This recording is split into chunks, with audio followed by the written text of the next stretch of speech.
Halo semuanya, selamat datang kembali ya di tutorial ini. Dan pada episode sebelumnya kita udah berhasil membuat REST API dengan framework Laravel. Nah, tapi itu baru kita buat di Laravelnya doang ya. Habis itu kita coba-cobain tuh testing-testing pakai aplikasi yang namanya Postman ya. Kita pakai bantuan Postman. Belum kita implementasikan ke dalam front end kita ya, dimana nanti kita bakalan menggunakan library React.js untuk front end kita. Oke, di tutorial kali ini kita bakal mencoba untuk mengimplementasikan bagaimana cara mengambil data REST API yang sudah kita buat pada episode-episode sebelumnya ke dalam React.js kita dengan bantuan library Axios nantinya ya. Oke, sekarang kita buka dulu ya folder yang sebelumnya udah kita buat. Nah, kita masuk ke sini, tapi kita jangan masuk ke REST API-nya ini. Kita buka CMD di sini, komen terminal ya. Habis itu kita buat aplikasi React-nya. Caranya tinggal ketik aja npx create react app. Nama aplikasinya di sini saya ingin membuatnya sebagai app. Nah, di sini kita tungguin aja sampai instalasi dari si React-nya selesai. Ya, di sini project React-nya sudah terinstall dan lagi-lagi kita harus masuk dulu ya ke folder si app-nya. Jadi di sini kita ketikkan cd app lalu kode titik untuk membuka VS Code kita. Ini terminalnya bisa kalian close aja. Ya, di sini VS Code-nya udah kebuka dan hal pertama yang mau kita lakuin adalah kita mau bersih-bersihin dulu nih file yang nggak kepakainya. Contohnya kayak ini kita hapus aja. Lalu dari sini sampai bawah kita hapus. Dan di app CSS nih hapus. App test.js, index CSS, log FVG, report web vital, dan juga setup.js kita hapus. Maka dari itu di folder src cuma sisa dua file doang, app dan index.js. Lalu di folder public cuma ada index.html doang. Nah, di app.js ini juga kita hapus saja karena udah nggak ada lagi tuh filenya. Dan di dalam kelas app kita hapus headernya. Lalu di index.js ini strict mode yang nggak usah kita pakai. Lalu report web vital kita hapus. Ini kita hapus. CSS kita hapus. Oke, ini kita jalanin dulu lokal servernya, buka terminal, ketikkan npm start. Nanti dia bakalan otomatis ngebuka browser kita. Ya, di sini browsernya udah kebuka dan di sini tampilannya masih kosong ya. Kenapa kosong? Karena kita hapus-hapusin tuh tadi file-file yang gak perlunya. Jadi kita bikin bener-bener dari awal ya project React-nya. Oke, untuk stylingnya kita bakalan menggunakan Bootstrap. Maka dari itu saya bakalan buka dokumentasi dari Bootstrap 5-nya dulu. Nih, klik aja yang paling atas, lalu kita import dulu CSS dan juga JS-nya ke dalam project React kita. Jadi di sini kita masuk ke file index.html, CSS-nya kita taruhkan di bawah sini. Lalu jangan lupa JS-nya juga kita masukkan. Ambil yang JS yang bundle, habis itu taruh di sebelah sini. Jangan lupa kita kasih atribut defer. Seperti itu. Ini index.html kita close saja, index.js juga kita close. Dan kalau kita lihat di browsernya, kita inspect ya. Ini di refresh dulu, kita lihat ke sourcesnya. Nah, sekarang harusnya udah ada aset-aset dari si Bootstrap. Nah, sekarang kita udah bisa pakai nih si Bootstrapnya. Kita coba ya. Jadi di sini kita kasih H1, lalu isinya adalah testing misalkan, dan kita kasih class name yang nama kelasnya adalah text center. Lalu kita lihat lagi dan si testingnya udah ke tengah. Artinya apa? Artinya si Bootstrapnya udah berhasil terinstall di project kita. Nah, selanjutnya kita ingin install apa lagi nih? Kita ingin install suatu package namanya Axios ya, untuk melakukan fetch API ke backend kita. Jadi di sini kita ketik npm install package apa yang mau diinstal, Axios. Pencet enter aja, kemudian kita tungguin sampai instalasinya selesai. Oke, kalau sudah selesai, kita selanjutnya ingin membuat styling dasar untuk project kita. Jadi di sini kita mau nge-import CSS ya. Nge-import CSS dari mana? Dari assets CSS, lalu namanya adalah style.css. Nah, sekarang style.css ya belum ada, maka dari itu kita buat dulu di dalam folder src. Kita bikin folder assets, kita bikin folder lagi namanya CSS, dan di dalam CSS kita bikin file namanya style.css. Nah, di style.css ini kita kasih tahu, kita select ya melalui selektor namanya app seperti ini, dan backgroundnya mau kita kasih hashtag DDD. Lalu kita kasih juga min height-nya 100 VH. Nah, ini kalau kita lihat lagi di browser ya, sekarang backgroundnya udah berubah jadi abu-abu. Oke, selanjutnya kita mau bikin template untuk si card-nya, tapi sebelum itu kita bikin suatu variabel dulu ya. Suatu variabel untuk student, karena kita di sini mau menampilkan data-data student dari backend kita ya yang udah kita buat sebelum-sebelumnya. Maka dari itu kita harus bikin satu variabel student dulu. Jadi di sini kita bikin constant students seperti ini. Di sini kita mau bikin suatu state ya, namanya students. Di sini kita ngambilnya dari use state seperti ini. Use state-nya si React. Initial value-nya 0. Kayak gitu. Lalu di sini kita harus bikin variabel namanya set students juga. Jadi di sini kita kasih array, di dalamnya kita kasih student sama set students. Seperti itu. Nah, di sini kita coba dulu fetch API ke backend kita untuk mengambil semua data student. Tapi sebelum itu kita harus nyalain dulu nih local server dari si Laravel yang sebelumnya udah kita buat. Caranya gimana? Caranya kalian pergi lagi ke folder si REST API-nya. Kemudian di sini kalian buka terminal dan di folder REST API kalian ketikkan php artisan serve. Ini akan membuka local server untuk Laravel kita. Si terminalnya kalian minimize aja, jangan di close. Habis itu kita mau pakai use effect untuk menjalankan program yang akan mengambil data dari backend kita.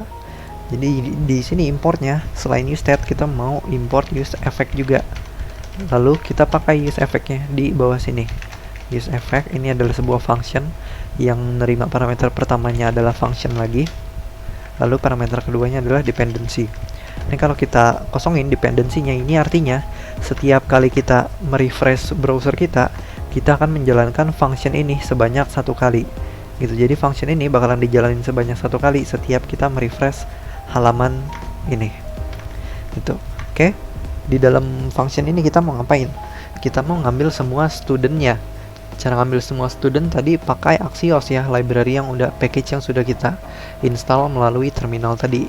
Karena udah diinstal, kita bisa import di sini. Import Axios dari mana? Dari Axios gitu. Oke, di sini kita panggil Axiosnya.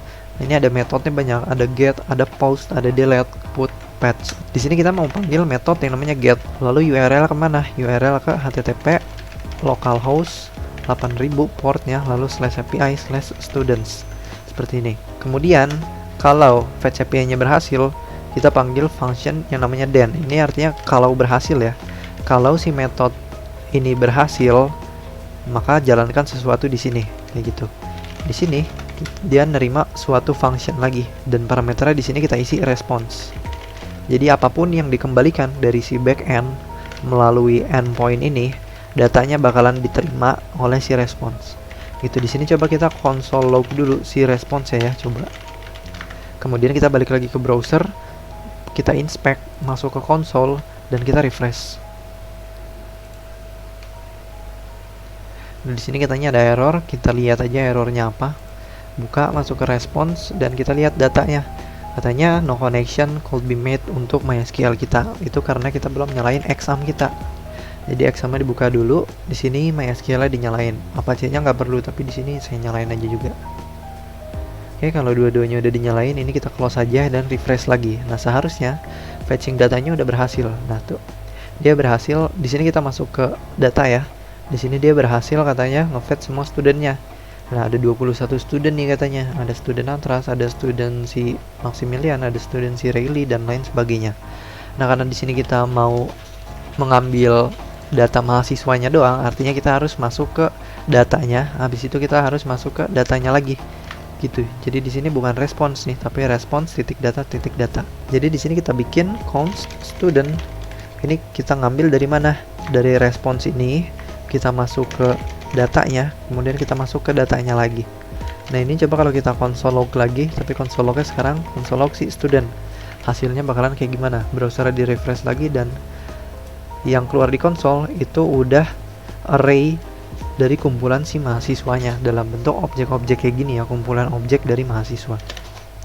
Oke, ini datanya udah berhasil dibuat. Sekarang bagaimana caranya kita tampilkan ke layarnya? Gitu. Di sini data-datanya masing-masing mahasiswanya mau kita tampilkan ke dalam satu card gitu ya. Jadi di sini di app kita bikin dulu div baru lagi. Div seperti ini. Terus kita kasih nama kelasnya adalah container fluid, card container, displaynya mau jadi flex, kemudian justify kontennya center, align item saya juga center, kita kasih gapnya 3. gitu. Lalu di dalam sini kita bikin lagi satuan cardnya. Jadi di sini kita bikin div, nama kelasnya adalah card. Kemudian widthnya kita kasih call strip 3 supaya dia nggak terlalu panjang. Kemudian di sini saya coba kasih testing dulu, dan di sini coba saya kasih shadownya dulu supaya kelihatan. Nah di sini dia udah tampil nih satu card, widthnya segini, ada shadownya, terus dia udah di tengah-tengah karena displaynya tadi kontainer pakainya flex. Nah tapi saya nggak mau nih dia nempel ke atas ini, jadi si app-nya kita kasih kelasnya paddingnya 3 gitu. Nah nanti dia agak ke bawahan. Si cardnya juga saya mau kasih paddingnya 3. Nah jadi seperti ini kurang lebih. Kemudian saya nggak mau nih di sini testing tulisannya, tapi kita mau menampilkan data-data dari mahasiswa kayak gitu. Nah jadi di sini bukan testing, kita bikin lagi div lagi. Terus di dalam div ini kita kasih strong.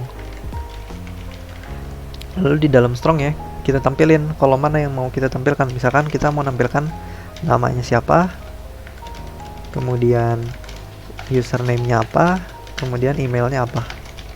Kayak gini. Di sini kita hardcode dulu. Misalkan namanya Trust, lalu username-nya Beowulf, kemudian emailnya atrasalahan@gmail.com. Ini kalau kita save, kita refresh, dia bakalan tampil kayak gini. Ini background color-nya mau saya ubah ya. Di sini di style.css kita select si cardnya, backgroundnya kita ubah jadi pale turquoise seperti ini.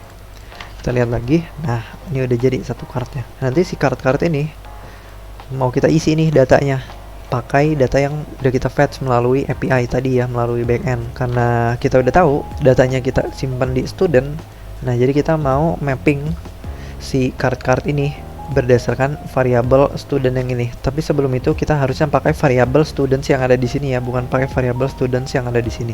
Maka dari itu kita harus set student dulu untuk si state yang kita punya di atas ini. Caranya kita tinggal panggil set students, kemudian si student yang mau kita isi nilainya dengan si student. Oke, nanti setelah si studentnya udah berhasil diisi dengan student yang kita ambil dari backend, kita mau mapping masing-masing studentnya ke sini. Jadi di sini si card studentnya coba kita cut dulu, kemudian kita kasih kurung kurawal seperti ini, dan kita ingin meriksa kalau ada studentnya, kita mau merender komponen yang namanya student kayak gini. Nah tapi sekarang si studentnya belum ada, ini kurang S ya, jangan lupa ditambahin S. Nah sekarang si studentnya belum ada nih, maka dari itu kita bikin dulu komponen studentsnya. Jadi di sini di src ya kita bikin folder baru namanya components. Kemudian di dalam komponen kita bikin file namanya student.csx. Kemudian kita bikin template untuk React-nya seperti biasa. Habis itu si student ini kita paste yang udah kita cut tadi seperti ini. Nah sekarang kita nggak mau ngambil data-data si namanya, username-nya sama emailnya di hardcode kayak gini. Kita mau dinamis berdasarkan data yang kita ambil dari backend. Jadi di sini misalkan kita mau ngambil data namanya, jadi di sini nggak kita hardcode kayak gini, tapi melainkan kita panggil nama dari si studentnya. Nah student nih dari mana? Student tuh dari properti di sini, nanti kita bakalan punya, tapi sekarang kita belum punya. Kita tulis aja dulu di sini.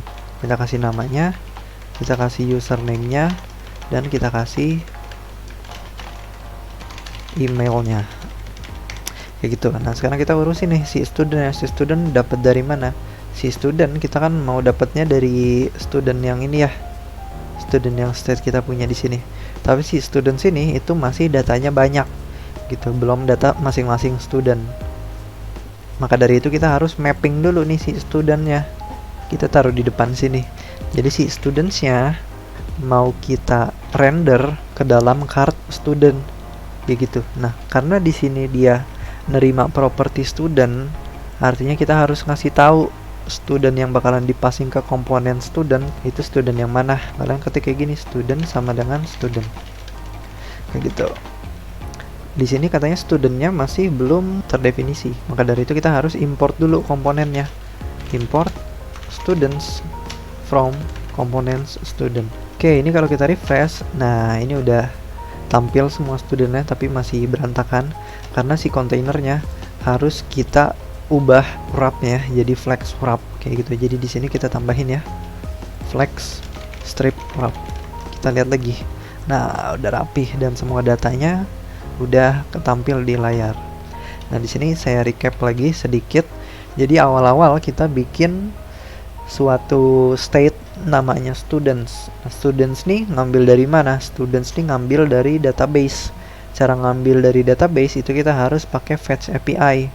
Nah, untuk Fetch API kita pakai bantuan library yang namanya Axios.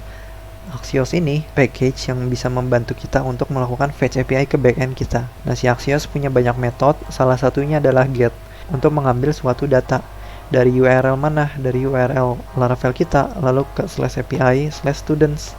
Kemarin kita udah buat kalau /API/students itu untuk mengambil semua data mahasiswa. Nah, semua data mahasiswa itu bakalan dikembalikan ke dalam variabel response di sini. Nah, tapi si response itu belum data mahasiswa doang, masih ada perintilan-perintilan lainnya. Nah, kalau kita mau ngambil data mahasiswa doang, gimana caranya?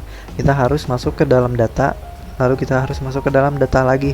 Nah, nanti hasil si semua students ini kita masukkan ke dalam satu variabel namanya student. Ini harus ada S-nya. Nah, nanti setelah kita udah ambil semua studentsnya, kita taruh nih di dalam state kita si students ini. Si studentnya kita set state-nya, value-nya berdasarkan student yang udah kita ambil dari database. Kemudian setelah si state ini udah ada isinya, kumpulan student, masing-masing studentnya kita mapping di sini. Kita mapping setiap studentnya mau kita render ke dalam bentuk card gitu. Nah, tapi si card ini harus kita kasih tahu informasi-informasi dari masing-masing studentnya kita ambil dari variabel student yang di sini. Kayak gitu. Lalu di card ini dia mengambil satuan studentnya, kemudian nama, username dan emailnya di print di sini. Itu maka dari itu ketika kita refresh browsernya, dia akan mengambil data dari database kemudian menampilkan card-card berdasarkan data yang udah kita ambil dari database.